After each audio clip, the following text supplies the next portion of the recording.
காட்ட தாமதம் வேண்டாமம்மா. ஓம் அமிர்தீஸ்வர நமஹ. ஓம் நம சிவாயா. எவ்ரிவன். ஸோ ரொம்ப நாளாக நம்ம அருள்மொழிகள் போடாமல் இருந்ததற்கான காரணம் உங்கள் எல்லாருக்கும் தெரிஞ்சிருக்கும். மே மந்த் லீவ் அப்படின்றதுனால பசங்களாம் வீட்டில் இல்லை, எல்லாம் அம்மா வீட்டில் இருக்காங்க, மாமியார் வீட்டில் மாறி மாறி இருக்காங்க. நான் என்ன பண்ணிகிட்ருக்கேன், நான் ஆசிரமம் போயிட்டுருக்கேன். ஃப்ரீயாக இருக்கிறதுனால பசங்க வேலை எதுவும் இல்லை இல்லையா, இருந்தால் ஸ்கூலுக்கு அனுப்புகிற வேலை இருந்திருக்கும். இப்போ எந்த வேலையும் இல்லாததுனால ஆசிரமம் அடிக்கடி போயிட்டு வருது. அம்மாவுக்கு ரிலேட்டடான சில விஷயங்கள் மதுரை போயிட்டு வந்தது. இதில் அதிகமான காலம் ஓட்டுறதுனால தான் அருள்மொழிகள் போடலை. போன வாரம்லாம் நல்ல ஒர்க்கு. நம்ம ஆசிரமம் போனோம், நிறைய பேர் கோஆர்டினேட் பண்ண வேண்டியது இருந்தது, நிறைய புது மக்கள் நிறைய பேர் வந்திருந்தாங்க. ஸோ அந்த வேலையில் கொஞ்சம் பிஸியாக இருந்ததுனால தான் அருள்மொழிகள் போட முடியல. ஸோ இன்றைக்கி நம்ம அருள்மொழிகள் போட்டுடலாம். நம்ம எல்லாருக்கும் ஞாபகம் இருக்கும், நம்ம எல்லாரும் 11வது அத்தியாயத்தில் இருக்கோம். ஸோ இந்த அத்தியாயத்தில் அம்மா உலக அன்பு, ஆன்மீக அன்பை பற்றி நம்மளுக்கு அழகாக சொல்லி கொடுத்தாங்க. அப்புறம் தூய்மையான அன்பின் மூலமாக இறைவனை எப்படி அடையிறதுன்னு சொல்லி கொடுத்தாங்க. உலக வாழ்க்கையில் இருக்கக்கூடிய அன்பின் மூலமாகவும் நம்ம கடவுளை அடைய முடியும். ஆனால் அந்த அன்பு எப்படிப்பட்ட அன்பாக இருக்கணும், அந்த காதல் தெய்வீக காதலாக இருக்கணும்.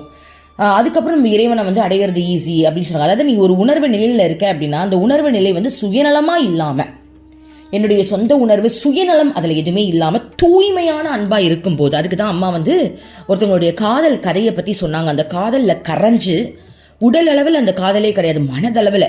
அப்போ அந்த காதல் தெய்வீக நிலைக்கு உயர்ந்து அதுக்கப்புறம் அவங்க இறைவனை எப்படி அடைஞ்சாங்க அப்படின்றதெல்லாம் அம்மா சொன்னாங்க இல்லையா. அந்த வகையில் இன்னைக்கு ஒரு பக்தர் என்ன சொல்றாங்கன்றது தான் நம்ம பார்க்க போறோம். ஒரு பக்தர், அம்மா நீங்கள் அன்பு ஆட்சி செய்ய வேண்டும், அன்பால் தீர்க்க முடியாத பிரச்சனைகளே இல்லை என்று சொன்னீர்கள். ஒவ்வொரு நாடும் தன்னுடைய இராணுவ பலத்தை அதிகரித்து கொண்டு அடுத்த நாடை தாக்கவும் கைப்பற்றவும் முயன்று கொண்டு இருக்கிறது. இந்த காலத்தில் இது நடைமுறையில் சாத்தியமா? பகைவர்கள் நாட்டின் எல்லையில் பீரங்கிகள் வரிசையாக நிறுத்தி கொண்டு இருக்கும் போது அந்த நாடு எப்படி அன்பு கொள்கையை பின்பற்றி அதை நடைமுறைப்படுத்த முடியும்? ஸோ அன்பு தான் ஆட்சி செய்யணும்னு சொல்றீங்க, பட் இப்போ அப்படி இல்லையேம்மா. ஒவ்வொரு நாடும் தனக்குன்னு ராணுவம் வச்சிருக்காங்க இல்லையா. ஒரு நாட்டுக்கும் இன்னொரு நாட்டுக்கும் நடுவில் ராணுவம் தான் இருக்கு. ஸோ இது எப்படிமா அன்பால் இது சாத்தியமாகும் அப்படின்னு கேட்குறாங்க. அதுக்கு அம்மா சொல்றாங்க, அம்மா குழந்தைகளே, தூய்மையான அன்பில் பற்றுதல் எப்போதும் இல்லை. ஸோ தூய்மையான அன்பில் பற்றே இருக்காதுன்றாங்க. அதுதான் தூய்மையான அன்பு போல் இருக்கு. பற்று அப்படின்றது செல்ஃபிஷான அன்பு. எக்ஸாம்பிள், இப்போ உங்களுக்கு ஒரு குழந்தை இருக்கு, அந்த குழந்தைக்கு ஏதாவது ஒரு விஷயம் அப்படின்னா உங்களுக்கு வலிக்குது இல்லையா. ஏன் வலிக்குது? அது ஏன் குழந்தைன்ற எண்ணத்தினால தான் வலிக்குது. அதுதான் பற்றுதல். இது என்னோடது அப்படின்னு. இதுவே பக்கத்து வீட்டு குழந்தைக்கு ஒரு சம்பவம் நடக்குது அப்படின்னா நம்மளுக்கு அந்த அளவுக்கு பாதிக்காது. என் குழந்தைக்கு பாதிக்கிற அளவுக்கு பாதிக்காது. இப்போ என் குழந்தைக்கு ஒரு பிரச்சனை அப்படின்னா அது எனக்கு பாதிக்குது இல்லையா. அதே ஈக்குவலுக்கு பக்கத்து வீட்டு குழந்தைக்கு ஏதாவது பிரச்சனை நம்மளுக்கு பாதிக்குமா? பாதிக்கிறது இல்லை இல்லையா. அப்போ நம்ம குழந்தை மேல பற்றுதல் இருக்கும்னு அர்த்தம். அப்ப பற்றுதல் இருக்கு அப்படின்னா அந்த அன்பு தூய்மை கிடையாது. எப்படி தூய்மை கிடையாது? எனக்கு என் குழந்தை மேல பற்று இருக்கு. அது சொல்லுது, அம்மா நான் 11th ஸ்டாண்டர்ட்ல காமர்ஸ் குரூப் எடுக்கிறேன்னு. அந்த பற்று இருக்கக்கூடிய அம்மா என்ன சொல்லுவாங்க அப்படின்னா, இல்லை நீ என்ன ஃபர்ஸ்ட் குரூப் தான் எடுக்கணும், அதுதான் நல்லது, அதுதான் உன் வாழ்க்கையில் ஒரு மிகப்பெரிய விஷயத்த உனக்கு கொடுக்கும், அப்போதான் நம்ம நல்லா இருக்க முடியும்னு அந்த பற்றுதல் என்ன பண்ணணும், உரிமை கொண்டாடும், சொந்தம் கொண்டாடும், நீ இதை தான் பண்ணணும்னு கட்டளையிடும். அதனால அவங்களுக்கு பாதிப்பாக இருக்கும். அப்புறம் ஒரு ஸ்டேஜில் அது காலேஜ் போகணும், அதுக்கப்புறம் லவ் பண்ணணும், நீ லவ்வே பண்ணக்கூடாதுன்னு, சரி நானே கல்யாணம் பண்ணிக்கிறேன்னு சொல்லுவாங்க அம்மா. ஓகே கல்யாணம் பண்ணி வச்சாலும் நீ மருமகளுக்கு மட்டும்தான் அவ்வளோ இம்பார்ட்டன்ஸ் கொடுக்குற, நீ அம்மாவை மறந்துட்ட அப்படின்னு அந்த பொறாமைன்ற ஒரு எண்ணம் உள்ளுக்குள்ளே இருந்து கடைசியில் அது ஒரு மிகப்பெரிய கஷ்டமான சம்பவத்தில் தான் போய் முடியும். அப்போ இதற்கெல்லாம் காரணம் என்ன அப்படின்னா பற்று தான். அதுக்கு தான் சொல்கிறாங்க, பற்று இல்லை அப்படின்னும் போது தான் தூய்மையான அன்பு உருவாகும். இப்போ அம்மாவுக்கு மட்டும் அந்த குழந்தை மேலே பற்று இல்லைன்னு வச்சுக்கோங்களேன், சொந்தம் கொண்டாடலை, பட் அன்பு இருக்கு, நிரந்தரமான அன்பு இருக்கு, பட் சொந்தம் இது ஏன் குழந்தைன்னு நினைக்கவே இல்லை, அது கடவுளோட குழந்தை, கடவுள் எனக்கு கொடுத்துருக்காரு, கடவுளுக்கு தான் அந்த குழந்தை மேல உரிமை இருக்கு அப்படின்னு நினைச்சு வளர்க்குற ஒரு அம்மா எப்படி இருப்பாங்க அப்படின்னா, ஓகேப்பா உனக்கு எந்த குரூப் பிடிக்குதோ எடுத்துக்கோப்பா, இது நல்லது இது கெட்டது நான் உனக்கு சொல்லிட்டேன், அதுக்கப்புறம் உன்னுடைய விருப்பம். அது தடமாறினா கூட அதுக்கு பொறுமையாக எடுத்து சொல்லுவாங்க, கடவுள்கிட்ட அதுக்காக பிரார்த்தனை பண்ணுவாங்க. அது லவ் பண்ணுதா, ஓகேப்பா உன்னுடைய விருப்பம், கல்யாணம் பண்றியோ ஓகேப்பா உன்னுடைய விருப்பம், தனி கொடுத்தன போறியா, சரிப்பா உன்னுடைய விருப்பம் அப்படின்னு அந்த குழந்தைய நல்வழிப்படுத்துறது மட்டும்தான் அந்த அம்மாவுடைய கடமையா இருக்குமே தவிர்த்து அந்த குழந்தைய ஆட்சி செய்ய மாட்டாங்க. ஸோ பற்றோடு ஒரு குழந்தைய வளர்க்கறதுக்கும் பற்று இல்லாம ஒரு குழந்தைய வளர்க்கறதுக்கும் இதான் டிஃபரன்ஸ். ஓகேவா? அந்த உரிமை கொண்டாடுறது, அந்த உரிமை கொண்டாடுறதுல எவ்வளோ கெட்ட விஷயங்கள் வரும் தெரியுமா? பொறாமை, போட்டி, சுயநலம், எந்தின்ற அந்த பற்று, இது எல்லாமே வந்துடும். ஸோ அம்மா என்ன சொல்றாங்க, பற்று இல்லாம அன்பு காட்டினா மட்டும்தான் அந்த அன்பு சுத்தமான அன்பா இருக்கும், அந்த ஆத்மாவுக்கு ஃப்ரீடம் கொடுக்கும். பற்றுதலோட நீ ஒரு அன்பு வச்சிருக்க அப்படின்னா நீ என்னோடதுன்னு சொந்தம் கொண்டாடுறதுனால, அங்க ஃப்ரீடமே இல்லாம போறதுனால அந்த ஆத்மா இந்த உலகத்துக்கு எந்த வாழ்க்கைக்காக வந்திருக்கோ அதையே வாழ விடாம என் விருப்பத்துக்கு தான் வாழணும்னு புட்டிச்சு இழுத்து அதோட வாழ்க்கை குட்டி சவரா போய் நம்மளும் பற்றுதல்ல சிக்கி போய் மீண்டும் மீண்டும் பிறவி எடுத்துக்கிட்டு வாழ்க்கையிலே துன்பப்பட்டு இருக்கணும். பற்றுதல் இல்லாம வாழ்றதே தூய்மையான அன்புன்னு அம்மா இதுல சொல்றாங்க. அம்மா சொல்றாங்க, மேலான அன்பை அடைவதற்கு ஒருவன் எல்லா வகையான குறுகிய சின்ன சின்ன மனித உணர்வுகளை கடந்து மேலே செல்ல வேண்டும். நல்லா கவனிச்சுக்கோங்க. ஒரு தூய்மையான சுத்தமான ஒரு அன்பை நீ அடையணும் அப்படின்னா எல்லா வகையான குறுகிய சின்ன சின்ன மன உணர்வுகளை கடக்க வேண்டும். புரியுதுங்களாடா? இப்போ நம்ம எக்ஸாம்பிளுக்கு ஒரு குழந்தைய வச்சுப்போமே. இப்போ அந்த குழந்தை மேல உங்களுக்கு அதிகமான அன்பு, ஓவரா அந்த அன்பு, அது நம்ம அன்பு நினைச்சிட்டு இருக்கோம். ஆக்சுவலி இதுல பற்று இருக்கு.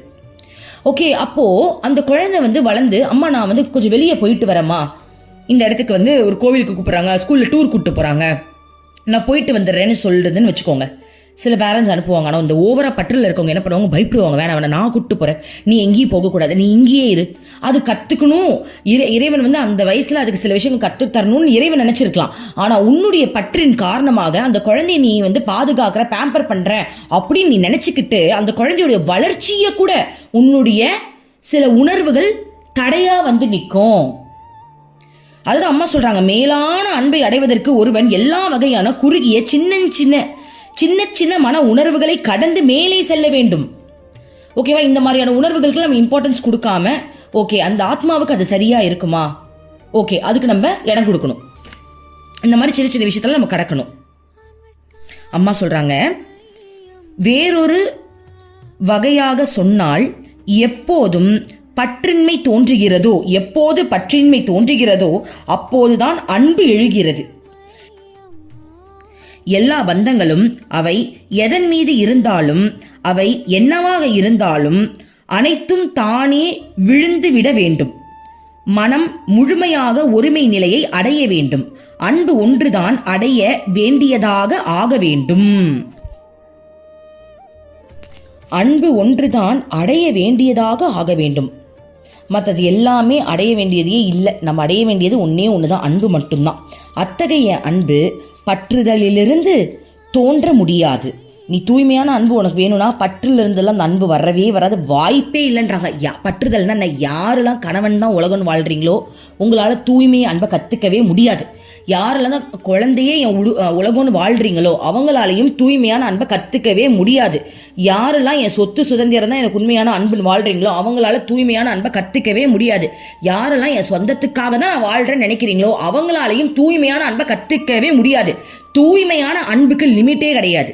நீ ஒருத்தவங்க மேல ஒரு அன்பு வச்சிருந்த, அவங்க தான் உயிர் நீ நினைச்சிட்டு இருந்த அப்படின்னா அதுல தூய்மையான அன்பே கிடையாது. ஓகேவா? அதுல பற்றுதல் தான் அதிகமா இருக்கும். அம்மா சொன்னாங்க இல்லையா அந்த லவ் கதை, அருண் மனோகரி, அந்த கதையில கூட தூய்மையான அன்பு தான் இருந்துச்சு, அதுல பற்றுதல் இல்லை. ஏன்னா அந்த பொண்ணுடைய அன்பு அவனை தாக்கல, அவனுடைய அன்பு இந்த பொண்ணை தாக்கல. மற்றவங்க தான் இவங்க 2 பேரையும் தாக்கிட்டு இருந்தாங்க. ஸோ அவங்க 2 பேருக்குள்ள இருக்கிற அன்புனால அவங்க 2 பேருக்குள்ள எந்த பிரச்சனையும் வரல, மற்றவங்களால தான் அவங்களுக்கு பிரச்சனை வந்தது. ஸோ அவங்களுடைய அன்பு தூய்மையானது. ஏன்னா அவங்க 2 பேருக்குள்ளேயும் சின்ன வயசுலேருந்து ஃப்ரெண்ட்ஸாக இருந்திருக்காங்க. சின்ன வயசுலேருந்து அவங்களுக்கு சண்டையோ போட்டியோ பொறாமையோ அதெல்லாம் எதுவுமே இல்லை. அழகாக வளர்ந்துருக்காங்க, அழகான காதல் வளர்ந்துருக்கு. மற்றவங்க அவங்களை பிரிச்சதுனால அந்த காதல் ரொம்ப அவங்களுக்கு அந்த ஏக்கத்திலே தூய்மை அடைஞ்சிருக்கு. அந்த காதல் தூய்மை நிலைக்கு போயிருக்கு. ஸோ அம்மா சொல்றது என்ன அப்படின்னா, நம்மளுடைய பற்றுதல் நிறைஞ்ச ஒரு வாழ்க்கையில தூய்மையான அன்பை பார்க்க முடியுமான்னு கேட்டா பற்றுதல் இருந்தாலே எங்க தூய்மை இல்லைன்னு அம்மா சொல்றாங்க. அம்மா சொல்றாங்க பாருங்க, நாட்டுக்காக ஒரு போர் ஏற்படுமானால் நீ நாட்டின் நன்மைக்காக போரிட வேண்டும். ஆனால் அந்த போரின் காரணம் நல்லதாக இருக்க வேண்டும். நீயும் பற்றில்லாமல் போரிட வேண்டும். பற்றில்லாமல் போரிட வேண்டுமென்றால் அந்த போர் தீமை செய்பவர்களுக்கு எதிராக இருக்கக்கூடாது, தீமைக்கு எதிராக இருக்க வேண்டும். அதாவது நீ ஒரு போர் செய்ய போற அப்படின்னா அந்த நபரை குறி வச்சு நீ போர் செய்யக்கூடாது. அந்த நபர் ஒரு விஷயத்த செயல் செய்யறாங்க இல்லையா, அந்த செயல் வேணான்னு நீ போரிடலாமே தவிர்த்து ஒரு குறிப்பிட்ட நபர் மேல நீ அந்த கோப உணர்வை நீ எடுத்துக்க கூடாது. அந்த செயல் எனக்கு பிடிக்கலையே தவிர்த்து அந்த ஆத்மாவை எனக்கு பிடிக்கல இல்ல அப்படி இருக்கக்கூடாதுன்றாங்க அம்மா. போர் எதிரி படையில் இருக்கின்ற அகங்காரம் கொண்ட மனிதனை எதிர்ப்பதற்கு அல்ல, அவனுடைய அகங்காரத்தை எதிர்ப்பதற்கு ஆகும். அவன் மனதில் இருக்கும் அழிவு வெறியை எதிர்ப்பதாகும். நீ வெறுப்பின் காரணமாக போரிடக்கூடாது, பற்றற்ற அன்பின் காரணமாக போரிட வேண்டும். எல்லா போர்களும் அதன் மூலம் பெறும் வெற்றிகளும் அகங்காரத்தில் இருந்தே தோன்றுகின்றன. பெரும்பாலான போர்கள் ஒரு நாட்டின் மீதுள்ள அகங்காரத்தால், நாட்டின் மக்களின் ஒட்டுமொத்தமான அகங்காரத்தால் தான் ஏற்படுகிறது.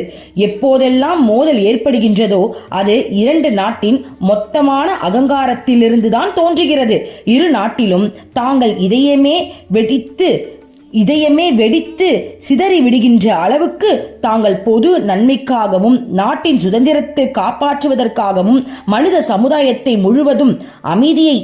முழுவதின் அமைதியை காப்பாற்றுவதற்காகவும் மற்றும் இப்படிப்பட்ட காரணங்களுக்காகவுமே போரிடுவதாக உரத்த குரலில் கூறுகின்றார்கள். ஆனால் அவர்கள் போரிடுவதன் காரணங்களை ஆராய்ந்து பார்த்தால் உண்மையான காரணம் அவர்களின் அகங்காரம்தான் என்பதை கண்டு கொள்ள முடியும். அதாவது அம்மா என்ன சொல்றாங்க அப்படின்னா, சத்தியமா ஒவ்வொரு மனுஷனும் உள்ள அகங்காரத்தோடு தான் வாழ்றான். ஆனா வெளியே நம்ம சொல்ற வார்த்தைகள் ரொம்ப நல்லவங்க மாதிரி நம்ம பேசுவோம். ஆனா உள்ளுக்குள்ள அகங்காரம், கோபம், வெறுப்பு, எனக்கு பிடிக்கல இந்த உணர்வு இருக்கும். புரியுதுங்களா? இந்த உணர்வுலாம் எதுவுமே இல்லாம போரிடுறவன் எப்படி தெரியுமா இருப்பான்? அவங்க திருந்தணும்னு நினைப்பான். மனசார இவங்க திருந்தணும்னு நினைப்பாங்களே தவிர்த்து பகை உணர்வு தோன்றாது. அந்த கடைசியில அந்த கொல்ல போற நேரத்துல கூட நீ இப்ப கூட ஒத்துக்கோ, நான் உன்னை விட்டுடுறேன், இப்ப கூட ஒரு செகண்ட் நான் திருந்திட்டேன்னு ஒரு வார்த்தை நீ சொல்லிட மாட்டியா? நீ திருந்திட்ட அப்படின்னா நான் உன்னை விட்டுடுறேன், உன் அகங்காரம் போயிடுச்சு, எனக்கு உன் அகங்காரம் தான் பிடிக்கலையே தவிர்த்து உன்னை எனக்கு ரொம்ப பிடிக்கும் அப்படின்னு யாராவது போர் செய்வாங்களா சொல்லுங்க? குடும்பத்துக்குள்ளேயே இப்ப நம்மளுக்கு ஒரு அப்பாவுக்கும் ஒரு மகனுக்கும் ஃபைட் வந்தா கூட அப்பா அந்த புள்ள திருந்திட மாட்டானான்னு தான் யோசிப்பாங்க. அவனை கொலை பண்ணி தீர்த்திடணும்னு யோசிக்கவே மாட்டாங்க. ஆமாவா இல்லையா? பட் இப்போ ஒரு நாட்டுக்கு போர் நடக்குது அப்படின்னா அதுல அகங்காரம் அப்படின்ற ஒரு விஷயம் தானே அதிகமா இருக்கு. நீ நல்லவனா மாட்டினா உன்னை விட்டுருவனா? எவ்வளோ பாதிப்பு தெரியுமா உன்னால என் நாட்டுக்கு? நீ அழிஞ்சே ஆகணும்டா, நீ இருக்கக்கூடாதுடா, என்ன நீ திருந்திட்ட, என்னால முடியாது, உன்னை நான் கொல்லாம விடவே மாட்டேன். இதுதான் அகங்காரம். அகங்காரம் இல்லாம உண்மையாவே ஒரு அன்பு நிலையில இருக்கிறவங்க, ஓகே போர் வந்துருச்சு, வேற வழி இல்லை, என்ன காப்பாற்றணும் அப்படின்னா இந்த போரை நான் எதிர்கொண்டுதான் ஆகணும். ஆனா அவன் எல்லாரையும் கொலை பண்ணணும்னு நினைச்சல இறங்குறது இல்ல. நீ திருந்திட மாட்டியா? ஒரு கடைசி நேரத்துல கூட நீ திருந்திட்டா எவ்வளவு சந்தோஷப்படுவேன் தெரியுமா? அந்த எண்ணம் தான் அதிகமா இருக்கும். இப்ப ராமர் எடுத்துக்கோங்க, ராவணனை வதம் செய்யற அந்த தருணத்துல கூட நீ இப்ப கூட என்கிட்ட மன்னிப்பு கேட்டா விட்டுறேன், நீ பண்ணது தப்புன்றத நீ ரியலைஸ் பண்ண, நான் உன்னை விட்டுறேன்னு தான் சொல்வார். ஆனா ராவணனுடைய அகங்காரம் அதுக்கு இடம் கொடுக்கல. அப்ப என்ன பண்ணுவார் ராமர்? வேற வழியே கிடையாது, அவனோட அகங்காரத்தை அழிச்சுதான் ஆகணும். அதுக்காக ராவணனை பிடிக்காதா அப்படின்னு கேட்டா அப்படிலாம் இல்லவே இல்லை. அந்த அகங்காரம் தான் அவருக்கு பிடிக்கல. புரியுதுங்களாடா? சோ கடவுளும் போர் செஞ்சு நம்மளுக்கு வாழ்ந்து காட்டியிருக்காரு. ராமனும் போர் செஞ்சிருக்காங்க, கிருஷ்ணனும் போர் செஞ்சிருக்காரு. ஆனா கிருஷ்ணனும் ராமனும் கடைசி வரைக்கும் ஒரு வில்லனை கொல்ற வரைக்கும் அவங்க கேட்ட ஒரே விஷயம், இப்ப கூட நீ திருந்திட்ட அப்படின்னா நான் உன்னை விட்டுறேன், ஏன்னா நீ நான் பெத்த குழந்தை. அந்த எண்ணம் அவங்களுக்கு இருந்துச்சு. ஆனா இது மனிதனுக்கு இல்லவே இல்லை. ஒரு மனிதன் இன்னொரு நாட்டுக்கு போர் தொடுக்கும் போது அவனுடைய அகங்காரமே உச்ச நிலையில இருக்கு. ஓகேவா? மன்னிப்பு அப்படின்றது உண்மையான மனதார மன்னிக்கக்கூடிய எண்ணம் இல்ல. என் காலில் நீ மண்டிடுறா, உன்னை விடுறேன்டா அப்படின்ற அளவுக்கு இருக்கு. நான் ஜெயிச்சுட்டேன், நீ ஒத்துக்கோடா, அதுவே அகங்காரம் தான். அப்படி இருக்கக்கூடாது. ஸோ அம்மா அதான் சொல்றாங்க, உண்மையான அன்புல அகங்காரம் இருக்காது. ஸோ ஒருத்தவங்களை நீ வெறுக்க கூடாது, அவங்களுக்குள்ள இருக்கிற அந்த அகங்காரத்தை வேணா நீ வெறுக்கலாம். ஸோ அதுதான் அம்மா போர்ல நம்ம கூட கம்பேர் பண்ணி சொல்றாங்க. ஏதாவது சில நாடுகள் அல்லது நாட்டின் தலைவர்கள் ஒரு நாட்டுக்கு அல்லது உலகத்திற்கு எதிராக போர் செய்ய எழுந்தால் எல்லா நாடுகளையும் மனித சமுதாயம் முழுதையும் அழிப்பதற்கு துணிந்து நின்றால் நீங்கள் போரிடலாம். அந்த போரையும் அன்போடு செய்ய வேண்டும்.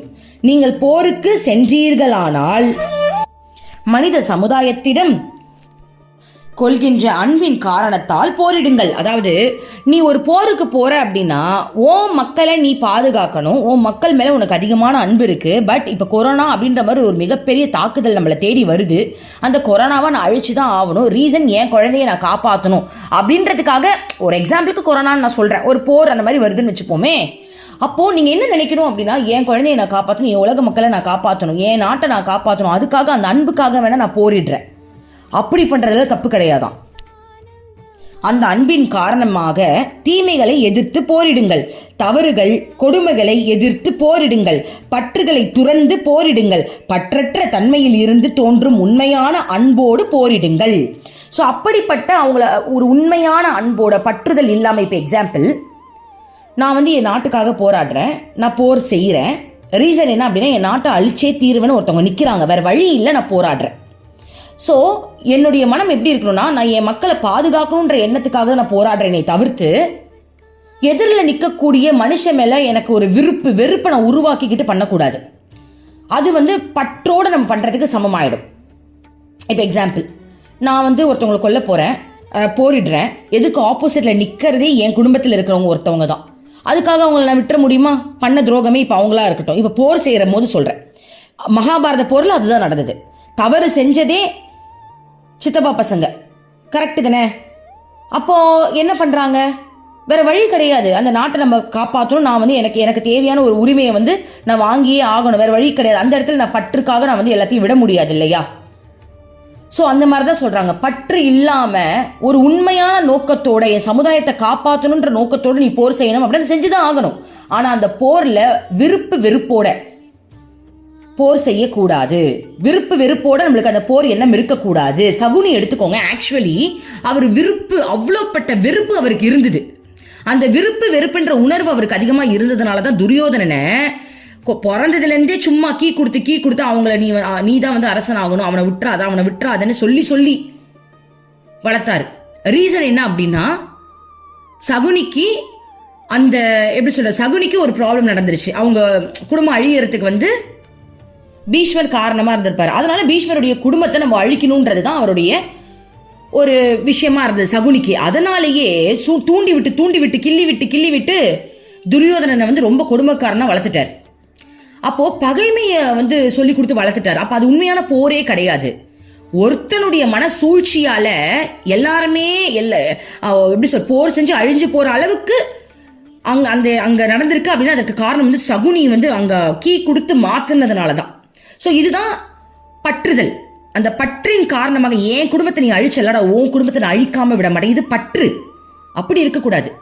என் குடும்பத்தை பாதுகாக்கிறதுக்காக நான் போர் செய்யறேன். எனக்கு ஆக்சுவலி போர்ல ஈடுபாடு கிடையாது. எனக்கு யாரையும் அழிக்கணுன்ற எண்ணம் கிடையாது. ஆனா இங்க வேற வழி இல்லை, நான் பண்ணிதான் ஆகணும், அதற்காக நான் பண்றேன். மற்றபடி எனக்கு யார் மேலேயும் வருத்தமோ கோவமோ இல்லை. அந்த எண்ணத்தோட நம்ம போர் செய்யணும்ன்றாங்க. தனிப்பட்டவர்கள் பொருள்களில் உள்ள ஆசைகள் நம்மிடம் இருந்து நீங்கிவிட்டால் உண்மையான அன்பு தோன்றும் அப்படின்னு சொல்றாங்க. ஆக்சுவலி நமக்கு இருக்கிற ஆசை எடுத்துக்கோங்களேன், அது நபரா இருக்கட்டும் பொருளா இருக்கட்டும், அதுல நமக்கு தேவையான ஏதோ ஒரு விஷயம் இருக்கிறதுனால தான் அது நம்மளுக்கு பிடிச்சிருக்கும். சுயநலம் இல்லாத ஒரு அன்பு நம்மளுக்கு ஒரு விஷயத்து மேல இருக்கு அப்படின்னா அதுதான் தூய்மையான அன்பு. யோசிச்சு பாருங்க, உங்களுக்கு ஒரு மனுஷன் பிடிச்சிருக்கு அப்படின்னா அதுல கண்டிப்பா சுயநலம் இருக்கும். என்ன தெரியுமா இருக்கும்? இவர் இல்லைன்னா நான் இல்லை, இவர் தான் என்னை பார்த்துக்கிறாரு அதனால எனக்கு ரொம்ப பிடிக்கும், இவங்க ரொம்ப அழகா இருக்காங்க அதனால எனக்கு ரொம்ப பிடிக்கும், இவங்க நல்ல வேலையில இருக்காங்க அதனால எனக்கு ரொம்ப பிடிக்கும். அப்போ எனக்கு ஒருத்தவங்க பிடிக்கும் அப்படின்னா ஏதோ ஒரு சுயநல காரணம் இருக்கு. நம்ம பெத்த குழந்தை கூட ஓகே நான் பெத்தேன் அதனால எனக்கு பிடிக்கும், நான் பெக்கலனா எனக்கு பிடிக்கல. அப்போ லேக்கா தானே இருக்கும். ஒரு மனுஷன் லேக்கா தானே இருக்கும். அதனாலதான் அம்மா சொல்றாங்க, அகங்காரமே உருவானவன் தான் மனிதன். ஏன்னா மனிதனுக்கு ஒரு விஷயம் பிடிக்கணும் அப்படின்னாலே சுயநலமா ஒரு விஷயம் இருந்தாதான் அது பிடிக்கும், இல்லைன்னா பிடிக்காது. ஸோ என்னைக்கு என்னுடைய சொந்த விருப்பத்திற்காக இல்லாத ஒரு விஷயத்த கூட என்னால் அன்பு செலுத்த முடியுதோ அப்பதான் நம்மளுடைய அன்பு தூய்மை அடையுது. ஒரு மரக்கட்டை வருது, அது மேலே கூட நம்மளுக்கு அன்பு இருக்கணும். ஒரு தேரை இருக்குது, ஒரு தவக்கல் இருக்குது, அதன் மேலே ஜம்ப் பண்ணால் பயப்படக்கூடாது. நான்லாம் அலறி கத்துவேன், அது வேற விஷயம். ஓகேவா? சுயநலம் இருக்கிறதுனால தான் பயப்படுறோம். ஏன்னா எனக்கு அது பிடிக்கல, அது சுயநலம் தானே. எனக்கு விருப்பு இருக்குல்ல. மரக்கட்டை பார்த்தாலே அருவருப்பாக இருக்குப்பா, ஐயோ அதை நெளியும் பாரு அப்படிலாம் நம்ம சொல்லுவோம். அதெல்லாம் தவறு இல்லையே, நம்மளும் மரக்கட்டையாக இருந்ததான் இப்போ மனித உடம்புக்கு வந்திருக்கும். ஓகேவா? பேசுறது ஈஸி தான், இப்போ நான் கூட பேசிடுவேன். ஆனால் நானும் அதை ஃபாலோ பண்ணுறேன்னு கிட்ட இல்லை. கண்டிப்பாக நான் கற்றுக்கிறேன் அவ்வளோதான். ஃபஸ்ட்டெல்லாம் வந்து ஒரு மாதிரி தவக்கலையெல்லாம் பார்த்தா ஒரு மாதிரி ஒரு ஃபீல் வரும். இப்போ அப்படிலாம் இல்லை. உனக்கு கடவுள் இந்த ஸ்கின் கொடுத்துருக்காரு, அதுவும் கிருஷ்ணா தானே, கிருஷ்ணாவோட படைப்பு தானே, நான் ஏன் இதுக்கெல்லாம் கவலைப்படணும்? அதெல்லாம் நம்ம ப்ராக்டிஸ் பண்ணுறோம், வேற ஒன்றும் இல்லை. ப்ராக்டிஸ் பண்ணி நம்ம கொஞ்சம் தூய்மை அடையிறோம். புரியுதுங்க? அதுதான்டா தூய்மையான அன்பு.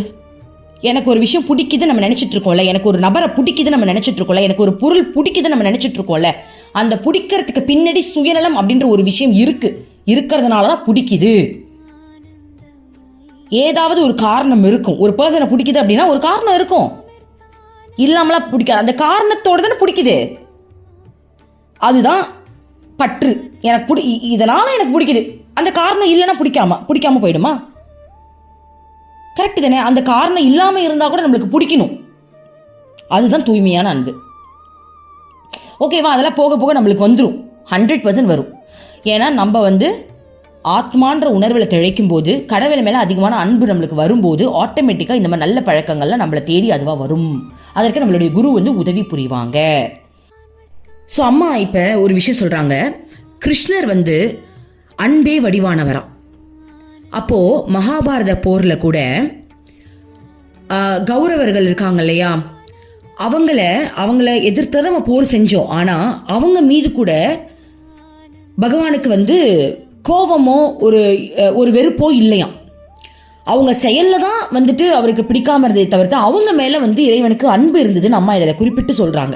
கிருஷ்ணருக்கு யாரையும் பிடிக்கலன்ற எண்ணமே இல்லை, எல்லாரையுமே பிடிக்குமா. ஆனால் அவங்க செய்கிற செயல் தான் அவங்களுக்கு பிடிக்கலையாம். எதுக்காக அந்த போர் செஞ்சாங்க அப்படின்னா உலக நன்மைக்காக தான் செஞ்சாங்க. திரௌபதிக்காக செஞ்சாங்களான்னு கேட்கலாம். இல்லை, அதாவது அது ஒரு சங்கல்பமாக நம்ம எடுத்துக்க கூடாதுன்றாங்க. கிருஷ்ணர் என்ன சொல்றாருன்னா, திரௌபதிக்காக மட்டும் போர் செய்யலை. திரௌபதிக்கு வந்த நிலைமை, ஒரு அரசவையில இருக்கக்கூடிய ஒரு ராணிக்கே இந்த நிலைமை அப்படின்னா அந்த நாட்டு மக்களுக்கு இந்த நிலைமை வராது அப்படின்றதுல என்ன உறுதி இருக்கு? அப்போ இவங்க ஆட்சி நடக்கக்கூடாது. புரியுதுங்களா? ஏன்னா அவங்களுக்கு அவ்வளோ வெறுப்புணர்வை காட்டுறாங்க. ஓகே, ஒரு சொந்த தம்பியோட மனைவின்னு கூட பார்க்காம அவ்வளோ வெறுப்புணர்வோட அவளை அப்படி மானமங்கப்படுத்துறாங்க அப்படின்னா அவங்க யாருக்கிட்ட அப்போ அவங்க வந்து வெறுப்புணர்விலே வாழ்றதுனால எப்படி ஒரு நாட்டை வந்து அவங்களால சரியா ஆட்சி செய்ய முடியும்? அப்போ அந்த உலக மக்களுக்காக தான் அந்த போர் நடந்தது. அப்போ கிருஷ்ணர் என்ன சொல்றாரு அப்படின்னா, அவங்களுடைய மனசுல அந்த போர் செய்யறதுக்கான முழு காரணம் என்னன்னா பாண்டவர்களை அழிச்சே தீரணுன்றது மட்டும்தான். துரியோதனன் சொல்றாங்க, என்ன சொல்றாரு அப்படின்னா, எனக்கு பகைமை உணர்வு இருக்கு அவங்க மேல, அவங்க சாகணும். ஸோ அது வந்து என்னது? அகங்காரம். அது வந்து பற்று. அவருக்கு வந்து இந்த பாண்டவர்கள் மேல அவ்வளோ பற்றுன்னா என்ன? தனிப்பட்ட ஒரு விஷயத்து மேல உன்னை அழிச்சே தீர்வுன்றது ஒரு பற்று தான். ஓகேவா? ஆனா பாண்டவர்களுக்கு அப்படி இல்லை. பாண்டவர்கள் வந்து உலக நன்மைக்காக தான் போர் செஞ்சாங்க. அவங்களுக்கு அரண்மனை மேல ஈடுபாடு இல்லை. தன்னுடைய மனைவிக்காக தான் போரிடணும் அப்படின்னா அன்னைக்கு மனைவிக்காக எழுந்து அடிச்சிருப்பாங்களே.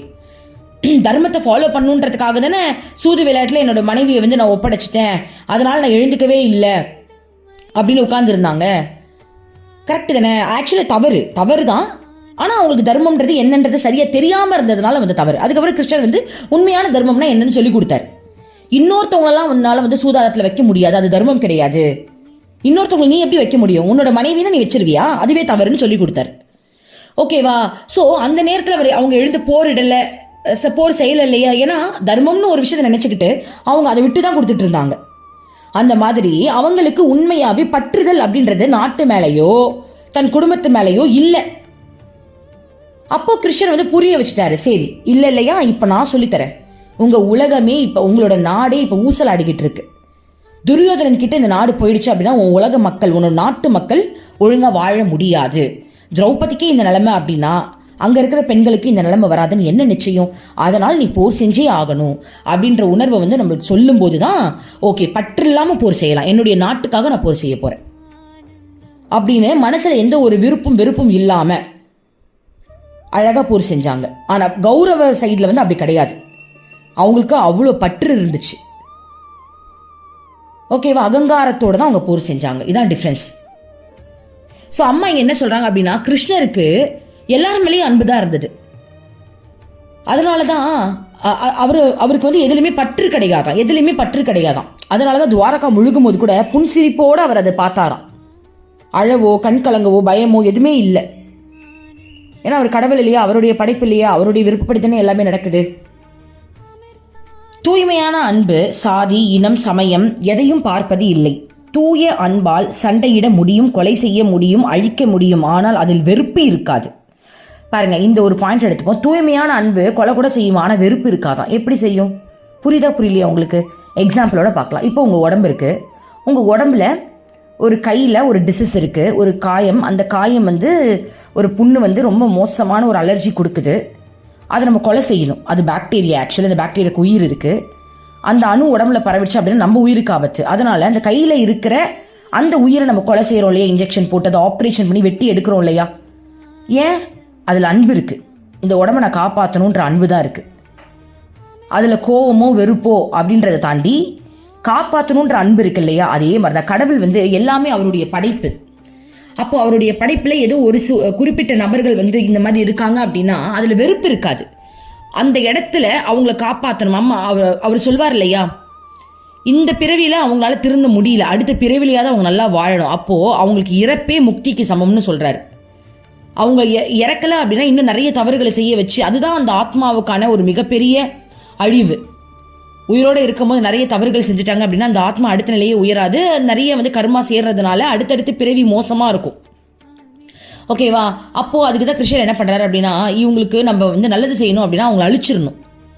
ஏன்னா இனிமேல் தவறு செய்யாம இருக்கிறதுல இருந்து அவங்களை அழிச்சிட்டு அதுக்கப்புறம் அடுத்த பிறவில திரும்ப குழந்தைய அவங்க பிறக்கிறாங்க அப்படின்னா நிறைய நல்ல விஷயங்கள் சொல்லி கொடுத்து அவங்கள வளர்த்துட்டோம் அப்படின்னா அந்த தீமையிலேருந்து அவங்க வெளில வந்துருவாங்க. ஏன்னா அவங்க தான் முற்பிறவியில் நடந்த சம்பவங்கள் எதுவுமே ஞாபகம் இருக்காது இல்லையா. ஆனா வாசனைகள் ஞாபகத்துக்கு கொண்டு வரும். வாசனைகள் வரும். ஆனா அந்த டைம்ல குரு யாராவது இருந்தாங்கன்னா அந்த விஷயத்துல அவங்களை காப்பாற்றி வெளில கொண்டு வந்துருவாங்க. புரியுதுங்களா? ஸோ அதாவது அவங்களை அழிக்கிறதுக்கு கூட காரணம் என்ன அப்படின்னா அவங்க மேல இருக்கக்கூடிய அன்புதான்னு சொல்ல வராங்க. அவங்க திரும்பவும் தவறு செஞ்சிடக்கூடாதுன்றதுக்காக அவங்களை அழிக்கிறாங்க. அடுத்த பிறவில் அவங்க நல்லா வாழணுன்றதுக்காக அவங்களை இப்பயே அழிக்கிறாங்க. ஸோ அது ஒரு நல்ல ஒரு விஷயம்தான். தூய்மையான அன்பிற்கு வடிவமே இல்லை. அப்படி வடிவம் இருந்தால் அது ஒரு அடையாளத்திற்காக தான். அதாவது இவர் கிருஷ்ணர் என்று காண்பிப்பது போலதான். அந்த வடிவத்திற்கு பின்னால் வடிவமே இல்லாத அன்புதான் உள்ளது. ஏனென்றால் அன்பானது வடிவத்தை தன் சுடர்களால் விழுங்கி விடுகிறது. தூய்மையான அன்பை எதிர்ப்பது அகங்காரம்தான். அறியாமை நிறைந்த குறுகி போன தனி மனிதன் தீய காரணங்களுக்காக சண்டை போடுகின்றான். ஆனால் அன்பு வடிவத்தையோ அல்லது ஆளையோ பார்ப்பது இல்லை. அன்பு தனிப்பட்ட வடிவங்களை கடந்து அன்பால் சென்று தன்னுடைய எல்லாவற்றையும் எரித்து அழிக்கும் சுடர்களால் அகங்காரத்தை எரித்து சாம்பலாக்க விரும்புகிறது. அன்பில் வெறுப்பு என்பதே கிடையாது. ஏனென்றால் தூய்மையான அன்பில் அகங்காரம் என்பதே கிடையாது. அன்பு மட்டும் இருந்தால் அதனால் சண்டையிட முடியும், அதனால் கொல்ல முடியும். அதே நேரத்தில் ஒன்றுமே செய்யாமல் அங்கிருந்து போய்விடவும் முடியும். ஏனென்றால் அன்பின் வடிவமாக இருக்கும் மனிதன் துறவின் பற்றே இல்லாத தன்மையில் வடிவமாக இருக்கின்றான். அதனால்தான் கிருஷ்ணனால் போரிடவும் முடிந்தது, அன்பு காட்டவும் முடிந்தது. ராமனால் ராவணனை போரிட முடிந்தது, அவனை நேசிக்கவும் முடிந்தது. இயேசுவால் ஊழல் வியாபாரங்களை சாட்டையால் அடிக்கவும் முடிந்தது. அதே நேரத்தில் அவர்களிடத்தில் அன்பு செலுத்தவும் முடிந்தது. அதனால்தான் கிருஷ்ணனால் தன் மீது அன்பை எய்த வேண்டுவனுக்கு மிக உயர்ந்த மோட்சத்தை அளிக்க முடிந்தது. அதனால்தான் இயேசுவால் தன் உடலை சித்திரவதை செய்தவர்களை மன்னிக்கவும் முடிந்தது, அவர்களின் நன்மைக்காக பிரார்த்திக்கவும் முடிந்தது. கிருஷ்ணர், ராமர், இயேசு ஆகியவர்கள் பற்று என்பதே சிறிதும் இல்லாதவர்கள். அவர்கள் மனதில் பிளவுபடாதவர்கள், அவர்கள் மனதில் பிளவுபடாதவர்கள், அவர்கள் முழுமையானவர்கள், தூய்மையானவர்கள். அதனால்தான் அவர்களுடைய அன்பு எல்லா வகையான பற்றுதலையும் வெறுப்புகளையும் கடந்து இருந்தது. அம்மா சொல்றது புரியுதா உங்களுக்கு? இப்ப ஜீசஸ் அவ்வளோ சித்திரவதை பண்ணியும் அவர் யாரையுமே வெறுக்கல. அவரால் எப்படி அது முடிஞ்சது? அதுதான் தூய்மையான அன்புன்றாங்க.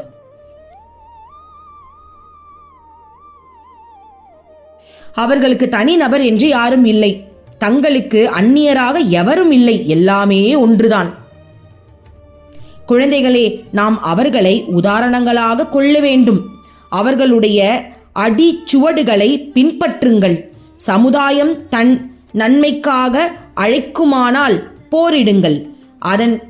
அந்த வகையில் உங்களுடைய கடமையை சரியாக செய்யுங்கள். மனித இனம் முழுவதிடமும் அன்பு கருணை காட்டுங்கள். இந்த நவீன யுகத்தில் போரிடும் பொழுது பற்றற்று இருப்பது கடினம். ஏனென்றால் எல்லா நாடுகளுமே சுயநலம் நிறைந்தவர்களாக உள்ளது. எனவே அம்மா இப்போது குறிப்பிட்ட கொள்கைகளை பின்பற்றுவது என்பது ஏறக்குறைய நடைமுறையில் சாத்தியமே இல்லாத செயல் என்பது அம்மாவுக்கு தெரியும். எல்லா போர் வீரர்களும் தங்களுக்கு இடப்பட்ட கட்டளைகளை பணிந்தே ஆக வேண்டும். அப்படி இருந்தாலும் கூட தர்மத்திற்காக தன்னை அர்ப்பணித்துக் கொள்பவன் அநியாயத்திற்காக சண்டை போடக்கூடாது. அவனுக்கு உலகளாவிய பார்வை இருக்க வேண்டும். ஆனால் தன்னால் எதுவும் செய்ய முடியாத நிலையில், அத்தகைய சூழ்நிலையில் தள்ளப்பட்டால் தன் நாட்டிற்கு தான் செய்தாக வேண்டிய கடமையை இதுவென்று நினைத்து அவன் போரிட வேண்டும். அப்படி செய்யும் போரில் ஏற்படக்கூடிய பாதிப்பிலிருந்து தன்னை தூய்மைப்படுத்தும்படி இறைவனிடம் மனமுருகி பிரார்த்திக்க வேண்டும். எதிரி நாட்டின் மீது அவனுக்கு தனிப்பட்ட முறையில் பொறாமையோ சுயநலமோ வெறுப்போ இருக்கக்கூடாது. மாலை நேரம். அரபிக்கடலின் மேற்கு வானத்தில் சூரியன் அற்புதமாக தங்க கதிர்களை பளீரென்று பரப்பிக்கொண்டு மறைந்தன. மற்றொரு நாள் கழிந்தது. ஓகேவா? ஸோ இது வரைக்கும் நம்ம பார்த்தோம். அம்மா போரை பற்றி எவ்வளோ அழகாக சொல்லியிருக்காங்க பாருங்களேன். விருப்பு வெறுப்போடு நம்ம எந்த போரும் செய்யக்கூடாது. ஆனால் இப்போ சிப்பாயெல்லாம் இருக்காங்க, வேற வழியே இல்லை, அகங்காரத்தில் தான் போர் நடக்குதுன்னு தெரிஞ்சாலும் அந்த கடமையை தான் செஞ்சுதானே ஆகணும். அதனால கடவுள் மேலே பாரத்தை போட்டுட்டு, இறைவா என் மனசுல எந்த ஒரு விருப்பு வெறுப்பும் இல்லாமல் இந்த கடமையை மட்டும் என்னை ஒழுங்காக செய்ய வச்சிருங்க, என்னை மன்னிச்சிருங்கன்னு முழு சரணாகதியோடு அவங்க அதை பண்ணிடணும்னு அம்மா சொல்கிறாங்க. ஓகேவா? ஸோ போரை பற்றி சொல்லியிருக்காங்க. எந்த ஒரு தனிப்பட்ட வெறுப்பும் இல்லாத அந்த போர் இருக்கணும். ஒரு நாட்டில் இருக்கிற மனிதர்களை நம்ம வெறுக்கக்கூடாது. அந்த மனிதர்கள் செய்கிற செயல் அதை வேணால் நம்ம வெறுக்கலாம். அந்த மனுஷங்க திருந்துறாங்க அப்படின்னா நம்ம உடனே அக்செப்ட் பண்ணணும். ஆனால் இந்த நவீன காலத்தில் அது ரொம்ப கஷ்டம்னு அம்மா சொல்கிறாங்க. ஓகேவா? இன்னைக்கு போரை பற்றி அம்மா அழகாக நம்மளுக்கு கிளாஸ் எடுத்திருக்காங்க. நாளைக்கு என்ன பேச போகிறாங்க அப்படின்றத நம்ம பார்க்கலாம். ஓம் அமிர்தேஸ்வரி நமः. ஓம் நம சிவாயா. மனமே உனக்கு சொந்தம், ஒருவரும் இல்லை என்ற உண்மையை ஒரு நாளும் நீ மறந்திடாதே.